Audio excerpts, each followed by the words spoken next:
रजुआ कहाँ जाते रे बेगो को लेके? भैया भाभी तानी शादी पहले 2 महीना आई भाई। हाँ तू भैया का हमने चल के करतलू। हाँ तो का करे ए कमा कमा नहीं है तो इन लोग बैठल बैठल हुरबा जान। ई मतलबी दुनिया में भाभी अगर ई बात बा तो तू भैया का हमरा साल के मत करो।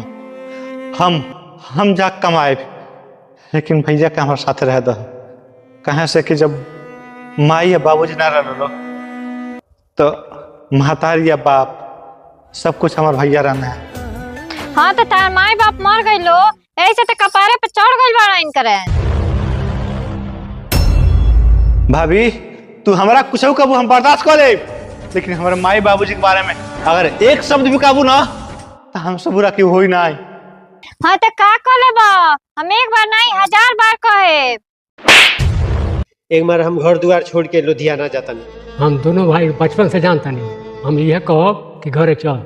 नहीं बाबूजी अब वो घर में बबली के कदम नहीं पड़ी तो नहीं पड़ी।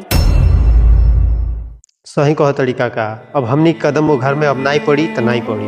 ओकरा खातिर तोने पर जन माई बाप बढ़ जा ओके छोड़ के चल जी बस हो तू अनाथ हो जाई। यही बतला तोर छोट भाई रही तो एक झपड़ मारी तो छोड़ के चल जीती। देवर बाबू हमने के माफ कर दी। भाभी ये तू का कहतलू? अरे माफी तो हमरा के मांग चाहिए वो तहरा से। भाई आज के बाद हम घर छोड़ के कबो नहीं जाए आ तीनों जन हमनी के मिलजुल के रह।